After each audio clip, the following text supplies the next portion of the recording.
Kimtendea mwenzio ubaya ambapo hatoridhika, ni ukatili, iwe kwa mwanamke au kwa mwanaume. Ni lugha rahisi tu, sio hasa zile za kwenda mpaka shule. Kwa hiyo sasa, katika hiyo hali kwamba kwa kumtendea mtu ubaya au kwa mtu kutokufurahi kwa kile kitendo, kuna aina zake. Katika hizo aina tutakuja kuelezea kama zifuatazo. Aina ya kwanza tunaweza kusema ukatili ambao wa kimwili.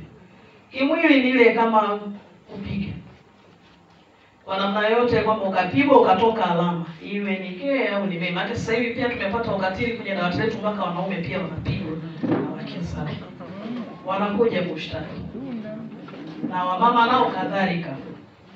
Hii ni aina moja. Kwenye upande huo wa elimu pia, watoto wale ambao sasa wameanza kula, anapotimiza miezi 7 mtoto anaanza kula, unakuta sasa utengenezwaji wa chakula cha mtoto, hapo ndio changamoto kubwa ilipo. Unakuta vyakula kweli tunavyo, kwa mfano kama mboga, ukienda maeneo kama Karagwe, ukienda vijijini huko, majani ya maboga yapo kibao. Maboga yenyewe yale ambayo ni ya kupika yapo kibao, lakini hawana mpango nayo. Mengi yale maboga wanatusukumia huku mjini, sisi tunayanunua, tunalisha watoto wetu. Na mboga za majani ndio hawana mpango nazo kabisa. Kwa hiyo utakuta mboga zimejaa kila sehemu. Kienda sokoni, mafungu 2 shilingi 500 ni mboga ya kula familia na inabaki. Lakini watoto hawapewi mboga. Kwa hiyo hapo ndio tulipowekeza sasa nguvu kuwaelekeza wakina mama namna ya kutengeneza vyakula vya watoto na namna ya kumlisha mtoto. Lakini pia kisababishi kingine cha udumavu ni kutokuwalisha watoto kwa wakati. Wale watoto ambao wameanza kula, unakuta baadhi ya maeneo unakuta mtoto anakuwa treated au anafanyiwa kama mtu mzima. Wote ni wamama hapa tunafahamu asilimia kubwa tumelea watoto, si ndio? Na wengine hata huenda tunao bado mpaka sasa hivi tunalea. Mtoto mdogo sio kama mtu mzima. Mtu mzima unaweza ukala mlo mmoja asubuhi, ukaja ukala saa 6. Lakini mtoto mdogo sio hivyo. Mtoto mdogo anapaswa kula kila baada ya masaa 3. Kwa hiyo hapo na penyewe ilikuwa ni changamoto. Ukienda kwa baadhi ya wilaya zingine, sijafuatilia sana kwa hapa manispaa, lakini kwa baadhi ya wilaya zile ambazo wanalima sana, unakuta mama anaamka asubuhi, hajanywa kitu chochote wala hajaandaa mlo wa asubuhi kwa familia, anaondoka anaenda shambani. Anawaacha watoto nyumbani, na wengine walikuwa wanawabeba wanaenda nao shambani. Lakini akifika huko ni jembe mpaka saa 7. Hapo mtoto hajala kitu chochote, labda amemnyonyesha tu. Anarudi hiyo saa 7, akifika nyumbani ndio aanze sasa kupilika kuandaa mlo wa watu wazima alioacha nyumbani, akiwemo na baba mwenye nyumba na chakula cha watoto. Hiyo saa 7 hiyo mtoto amekaa njaa tangu asubuhi mpaka saa 7 hajala. Mwisho wa siku huyo mtoto lazima apate utapiamlo, kwa sababu watoto wanakuwa wako active, wanafanya michezo mingi, wanafanya shughuli nyingi. Kwa hiyo na ulaji wao ni tofauti na watu wazima. Lakini pia tumbo la mtoto ni tofauti na mtu mzima. Wewe unaweza ukala chakula bakuli nzima, mtoto mdogo anakula chakula kadogo kwa sababu tumbo lake bado dogo, lakini shughuli zake ni nyingi kuzidi hata za kwako wewe mtu mzima. Si mnaona watoto wanavyocheza, wanaruka, cheza, kimbizana, hivyo vyote anavyofanya hivyo vinahitaji ale. Kwa hiyo kisababishi kingine cha utapiamlo ni kutokuwalisha watoto kwa wakati. Mtoto mdogo anapaswa kula kila baada ya masaa 3, na wakati huo akiwa anaendelea kunyonyeshwa. Kisababishi kingine cha udumavu ni magonjwa. Mtoto akiugua, sisi wote ni mashahidi. Akiugua ndani ya wiki 1 au wiki 2, asipokuwa na uangalizi wa karibu, lazima huyo mtoto atapungua uzito. Lakini kwa wale wa mama ambao ni waelewa, mtoto anapougua ndio muda sasa wa kumlisha vizuri. Unakuwa naye karibu kuhakikisha dawa zake anatumia ipasavyo, lakini pia anakula na kunywa kusudi asije akaathirika kwenye lishe yake. Tukiangalia ukanda wetu huu ni ukanda wenye malaria sana, magonjwa ya UTI na magonjwa mengine mengi ya kutapika na kuharisha kwa watoto. Matumizi ya vyoo na yenyewe pia ni changamoto. Maji safi na salama kwa baadhi ya maeneo pia ni changamoto. Kwa hiyo hivi vyote vikikusanyika pamoja ndivyo vinavyokuwa pia kisababishi cha udumavu. Tuko pamoja? Kwa hiyo sasa, kwa ufupi, ili kuondokana na udumavu tunapaswa kufanyaje. Kuondokana na udumavu ni rahisi sana, wala hatuhitaji mzungu kuja hapa kutusaidia. Ni sisi wenyewe tu kuamka na kufanya kwa sehemu yetu yale yanayotupasa. Afisa ustawi hapa amezungumza namna ambavyo familia sasa hivi zinapata shida kwa sababu ya wanawake kuwa busy. Ubize wa wanawake wakati mwingine pia ndio unaopelekea watoto hawalishwi kwa wakati. Kwa hiyo lazima wanawake, pamoja na kwamba tunapenda kujitafutia kipato, lakini pia sasa hicho kipato kisigeuke kuwa maangamizi kwetu. Kwa sababu kama utakuwa busy kutafuta hela, wakati hizo hela wale unaowatafutia tena hawapo, hizo hela unazitafuta kwa faida gani? Hizo hela unazitafuta kwa faida gani? Lazima tuweke afya yetu na ustawi wetu wa jamii mbele. Ni heri upate kidogo ambacho utakitumia vizuri na kaleta manufaa makubwa kuliko upate vingi, kwamba baba unakusanya na mama na wewe pia unakusanya, lakini mwisho wa siku watoto huko wanafanyaje? Wanaangamia, hutapata faida yoyote. Kwa hiyo tuangalie namna tunavyogawanya muda.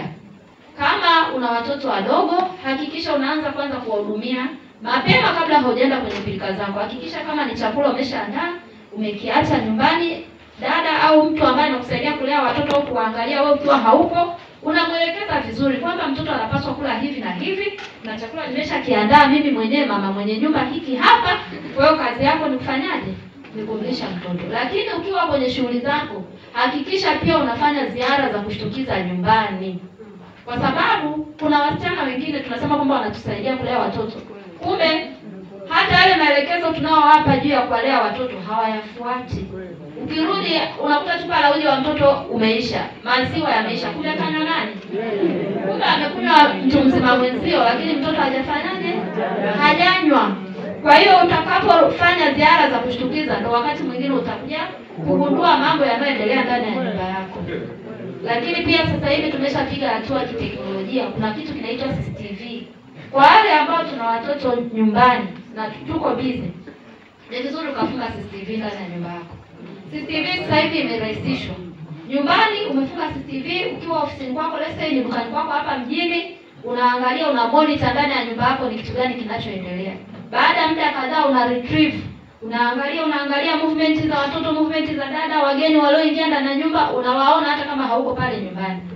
Kwa hiyo kama kuna kitu kilifanyika kinyume wewe ukiwa haupo, ukirudi utakishughulikia mapema kabla tatizo halijakuwa. Lakini mwisho wa siku unakuta wamama tuko busy, tuna mahangaiko mengi kweli. Unakuja kukuta tatizo limeshakuwa kubwa, ndio wewe sasa unakuja kugundua mahali ambapo unaanza kupata stress, haujui hata uanzie watu kwenye kushughulika na hilo tatizo. Kumbe ungelijua mapema, ungeshughulika nalo mapema. Kwa hiyo swala la kudili na udumavu linaanzia tangu mtoto anapobebwa mimba. Kwa hiyo mama mjamzito aanze kliniki mapema kusudi ahudumiwe ikiwa bado mapema. Mjamzito unapokuja kliniki kuna vipimo vingi unafanyiwa ambavyo ni vya kumlinda yule mtoto asiugue akiwa tumboni, lakini pia utashauriwa namna ya kumlisha huyo mtoto, na utapewa pia vile vidonge ambavyo almaarufu kama vidonge vya kuongeza wingi wa damu, utaanza kuvitumia mapema. Lakini hivyo vidonge kazi yake sio tu kuongeza damu, vina kazi nyingi. Muda ungekuwa mrefu ningeelezea kwa kirefu pia kuhusiana na hizo dawa, kwa sababu zile dawa ni mkakati mmojawapo wa kupambana na masuala ya udumavu na utapiamlo kwa ujumla, lakini wakina mama wanazichukua na wakifika nyumbani hawamezi. Akitumia tu kidogo akaona zimempa changamoto anazitupa, na wala hawazi kwamba kuna serikali ndio zinunua hizi dawa kwa ajili yangu. Yeye anajua tu nimepewa za bure. Hamna cha bure chini ya jua. Zile dawa zinalipiwa na serikali kusudi kila mtu anayezihitaji afanyeje? Azipate. Kwa hiyo ukizitumia zikakuletea maudhi, rudi kwa mtaalamu aliyekupa, mwambie kwamba nipate changamoto moja mbili tatu kusudi yeye apate kukusaidia, kwa sababu zipo brand tofauti. Ile pale ikikushinda utashauriwa nyingine, hata kama ni ya gharama utaenda kuinunua kutokana na umuhimu wake. Tumeelewana? Kwa hiyo mama anapohudhuria kliniki atafundishwa namna ya kumlisha huyo mtoto aliyeko tumboni, pamoja na chanjo stahili zote atazipata. Kwa hiyo safari yake ya ujauzito itakuwa salama. Swala la wingi wa damu pia kwa mama wajawazito ni la muhimu sana. Kwa hiyo utaelekezwa vyakula ambavyo vinasaidia mama mjamzito kupata damu ya kutosha. Kwa hiyo kishavuka hapo, mtoto utaanza kuwa unampeleka kliniki, utafundishwa namna ya kumhudumia huyo mtoto, na baada ya kujifungua tukiwa pale wodini pia tutakuelekeza namna ya kumpakata mtoto, kumnyonyesha vizuri, vyakula utakavyopaswa kula kusudi upate maziwa ya kutosha na kadhalika. Kwa hiyo cha kwanza kwenye kupambana na udumavu, hakikisha mama mjamzito unaanza kliniki mapema. Yaani unapojigundua tu ni mjamzito, anza kliniki. Kwa sababu zile dawa za kuongeza wingi wa damu zinapaswa zianze kumhudumia huyo mtoto akiwa chini ya miezi 3 ya ujauzito. Ukichelewa hapo, zitakusaidia tu wewe mama, lakini kwa mtoto zitakuwa tena haziwezi kumsaidia. Kwa ufupi sana, kazi ya hizi dawa, cha kwanza, zinasaidia kuongeza wingi wa damu kwa mama na mtoto aliyeko tumboni, lakini pia zinasaidia katika kuhakikisha ule mgawanyo wa viungo vya mtoto unafanyika vizuri na vinakaa sehemu yake. Kwa mfano, macho, kichwa, pua, moyo, kila kiungo cha mtoto kinatengenezwa katika ile miezi 3 ya kwanza. Kwa hiyo hizi dawa zina madini ya folic acid ndani yake. Ile madini ya folic acid kazi yake ni kuhakikisha hivyo viungo vinatengenezwa na vinakaa sehemu yake. Kwa hiyo ukichelewa kwanza kuzimeza, na bahati mbaya ukakuta pia chakula unachotumia hakina folic acid ya kutosha, mwisho wa siku unapata yule mtoto mwenye kichwa kikubwa. Sijui mmeshawahi kuwaona, kuna mtoto unakuta na kichwa kikubwa na macho yako huku chini.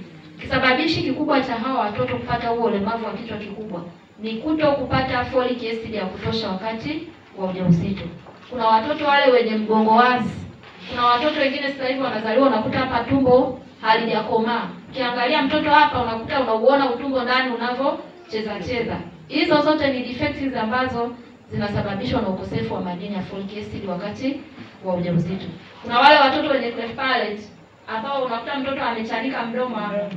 Ile pia na yenyewe kisababishi chake ni ukosefu wa folic acid wakati wa ujauzito, yaani ile miezi 3 ya mwanzo. Kibiongo na chenyewe pia kisababishi chake ni ukosefu wa folic acid.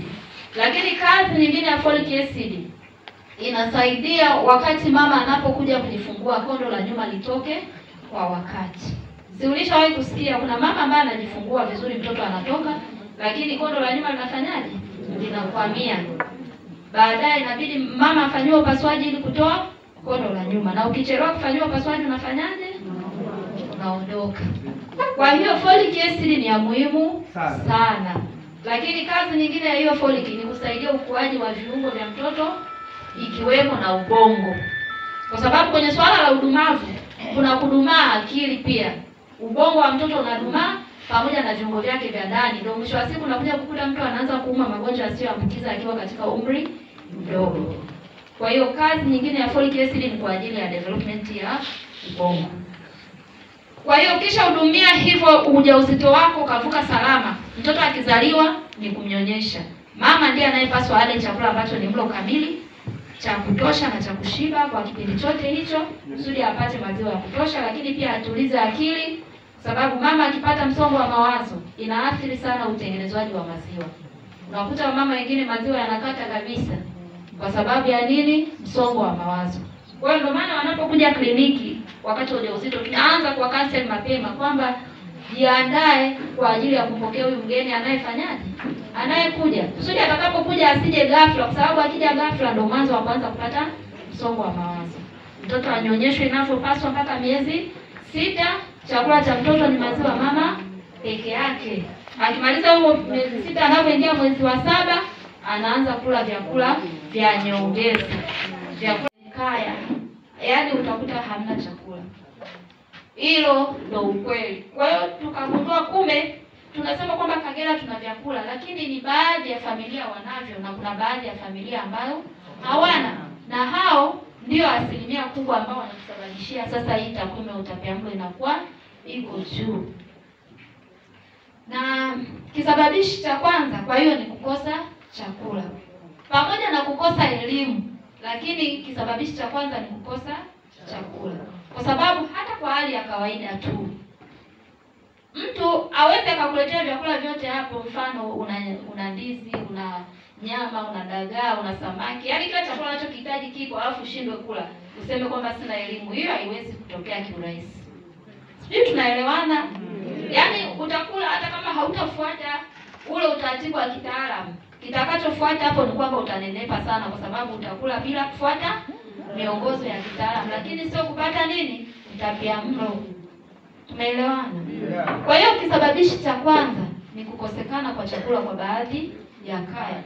Baada ya hapo ndo kinakuja sasa kisababishi kingine ambacho ni ukosefu wa elimu sahihi ya masuala ya afya na lishe kwa ujumla.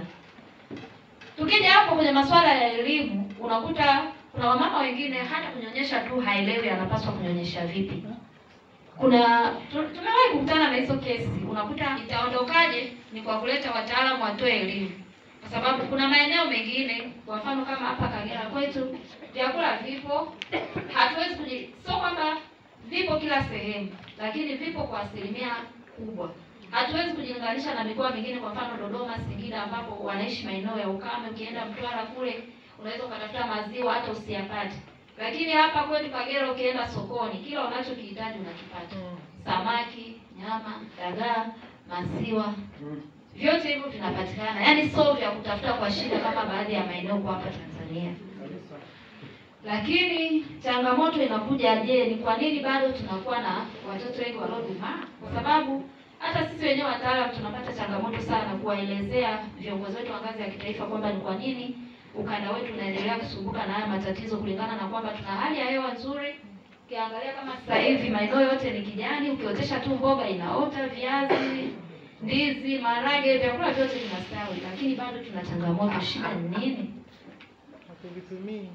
Kwa hiyo baada ya kuona sasa changamoto ni kubwa, wataalamu tunaendelea kutoa elimu kama hivi, tunasaidiana. Kwa hiyo nafikiri hapo tumeshaona kwanza kisababi na maana ya udumavu ni nini. Tuje kwenye kisababishi. Ni kitu gani kinasababisha watoto wetu wanaendelea kudumaa? Cha kwanza ni lishe duni. Tunasema kwamba chakula kipo. Ni kweli, ukienda sokoni chakula kipo, si ndio? Na hata bei ya vyakula kwa hapa kwetu kilinganisha na mikoa mingine haipo juu sana. Lakini ukienda kwenye ngazi ya kaya, tunapozungumzia ustawi wa jamii ni unaanzia kwenye familia. Tunapokuja kwenye familia moja moja, kuna familia ambazo hazina chakula. Kwa sababu sisi tunapompata mtoto mwenye utapiamlo, tunao watu ambao kwenye jamii wanaitwa wahudumu wa afya ngazi ya jamii, na nafikiri mnawafahamu. Kwa kifupi wanaitwa waja, na juzi walikuwa wanapewa mafunzo wale ambao tulipewa intake ya Mama Samia. Mkoa wetu uliwekwa katika hayo mafunzo. Tuna wahudumu wa afya ngazi ya jamii ambao wamepewa mafunzo ndani ya miezi 6.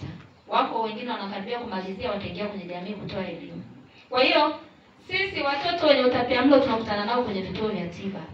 Tukiwapata, tunamtuma mhudumu wa afya ngazi ya jamii kumfuatilia yule mtoto mpaka kwenye kaya. Na wakati mwingine hata sisi wenyewe wataalamu huwa tunaenda. Mimi wakati naanza kazi nilianza wilaya ya Karagwe. Karagwe mimi nimekanyaga kila kijiji, yaani hamna kijiji cha Karagwe ambacho sikijui, kwa ajili ya kazi hiyo ya kwenda kufuatilia watoto wenye utapiamlo. Kwa hiyo tunaenda mpaka kwenye kaya, tunaangalia je, vitendo hivyo ni tamaa. Kwa sababu ile ni sehemu Mwenyezi Mungu kaiumba, ni ya uchafu. Mwenyezi Mungu anatuambia kwamba waingilieni wake zenu katika maumbile yao aliyokuumbieni nani? Mwenyezi Mungu Subhanahu wa Ta'ala. Sasa kama unamjua Mwenyezi Mungu, utaenda kinyume na hilo. Tumekuwa na tamaa, tumeacha mambo ya Mwenyezi Mungu Subhanahu wa Ta'ala. Kwa hiyo ni swala ambalo bila ya kurudi kwa Mwenyezi Mungu, bila ya kumrudia Mwenyezi Mungu Subhanahu wa Ta'ala, sisi hatuna tutakalolifanya. Tusidanganyane hapa. Tutapigana, tutashtakiana, tutaenda tunakokwenda, tutapeana elimu, na elimu hizi hazifai kama Mwenyezi Mungu akuiwekea mkono. Mwenyezi Mungu katika surati Al-Baqara anatuambia wattaqullaha wa yuallimukumullah. Mcheni Mwenyezi Mungu, muogopeni Mwenyezi Mungu, Mwenyezi Mungu atakufundisha. Atakufundisha kwamba hili ni baya, usilikubali. Atakufundisha kwamba hili ni baya, achana nalo. Lakini kwa sharti wattaqullaha wa yuallimukumullah. Mcheni Mwenyezi Mungu, atakufundisha nani? Allah Subhanahu wa Ta'ala. Kwa hiyo akina mama, ili tuweze kuokoka, na akina baba, kwa sababu akina baba ni wachache, sio kwamba nazungumzia akina mama tu, lazima tumrudie nani? Mwenyezi Mungu Subhanahu wa Ta'ala. Ummu Salma radhiallahu anha, ambaye ni mke wa Mtume sallallahu alaihi wasallam, katika aya ambayo ni maarufu tunaijua, inayounganisha wanaume na wanawake kufanya ibada, kabla haijateremka kwa sababu yake, aliuliza Ummu Salma, anamuuliza Mtume sallallahu alaihi wasallam, mbona dhamiri inayokuja inawataja wanaume katika wema, katika kutoa sadaka, katika kujihifadhi, katika kufanya nini? Ndio Mwenyezi Mungu akateremsha aya inayosema innal muslimina wal muslimat wal mu'minina wal mu'minat wal qanitina wal qanitat wal mutasabbihin. Mnaijua vizuri, sio? Kaiteremsha Mwenyezi Mungu kwamba katika kufanya wema, katika kumwabudu Mwenyezi Mungu, katika kumcha Mwenyezi Mungu, hakuna mwanamume wala hakuna mwanamke. Na hili tulifahamu vizuri sana. Tunapokuwa tumetoka hapo, tumeteleza hapo katika kumwabudu Mwenyezi Mungu, ndipo tunakutana na tunayokutana nayo. Kama ni mwanamume, ataharibika kwenye familia na ataiharibu familia. Kama ni mwanamke, ataharibika na ataiharibu familia. Hauwezi ukakuta familia ambayo mwanamume na mwanamke wanaamka kiamu laili, wanasali, wanaomba dua, ukakuta matatizo hayo. Uko pamoja? Ukakuta matatizo hayo. Kwa hiyo mimi nataka niliseme hili, kwamba hali tulionao, nimemtoa mfano huyo binti mmoja, nimemtolea mfano ambaye nilivunja ndoa yake, lakini ipo mifano mingi ya aina hiyo. Tunamalizana. Lakini akina mama, katibu, akina mama, tuache urafiki kama alivyosema, urafiki ambao hauna tija, katika mambo ambayo sheria ya Uislamu imetuelekeza kwamba mwanamume akikataa mtu hamtaki kwenye familia, wewe ukamleta, unakuwa umepata madhambi. Unachuma nini? Tunafahamu. Lakini sasa hivi tuna neno ambalo ni chafu tena. Nafikiri ustawi wa jamii amlisemi hili. Wanawake mnaitana, huyu ni shoga wako. Hivi shoga ni mtu gani?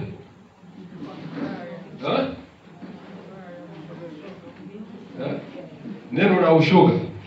Wewe ni umejitaja kwamba unatoka Sinza, sio? Shoga mnalitumia kama rafiki. Lakini shoga maana yake nyingine ni nini? Ni mwanaume ambaye anaingiliwa. Sasa wewe mwanamke utamhitaji shoga wako? Tunaelewana? Neno moja hilo. Sasa kama shoga ni mwanamume anayeingiliwa, wewe mwanamke unamhitaji mke mwenzako kwamba ni shoga? Shoga yangu, sio? Wanaudhu billahi min dhalik. Kwa hiyo mambo yanaanza polepole, na haya mambo yanatengenezwa mpaka kuna taasisi ambazo wakati mwingine tunasikia hata serikalini kuna vitabu ambavyo vimeshikwa. Vitabu hivyo vinafundisha hata watoto wetu mashuleni hawako salama. Tumesema majumbani, sio? Tumetaja wapi? Majumbani. Hivi mashuleni kule wanakolelewa na madamu wanalelewa na nini, huyu msimamizi wa kiume patron na matron, hivi hao watu wenyewe wanawaacha salama watoto wetu wadogo? Hakuna kesi za aina hiyo. Unampeleka mtoto mwenye miaka 10, miaka 15 au chini ya hapo, anaenda kuogeshwa na nani?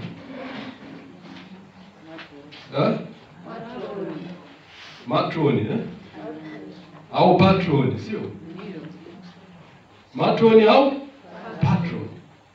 Hivi hao unawaamini? Unawaamini? Haya, tunasema lazima watoto wapate nini?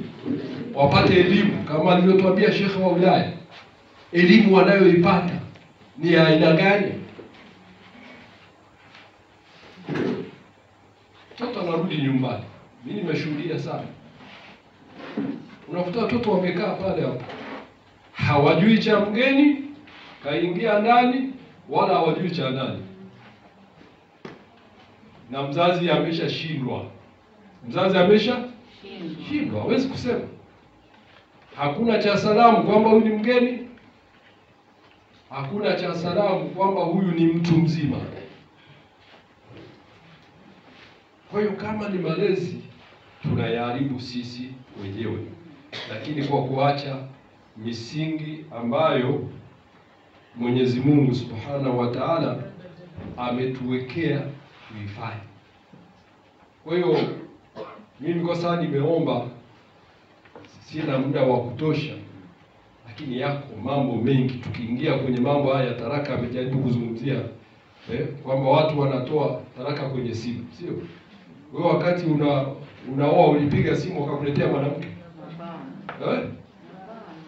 Ipo ndoa ya aina hiyo, kwamba mimi nilipiga simu kwa mzazi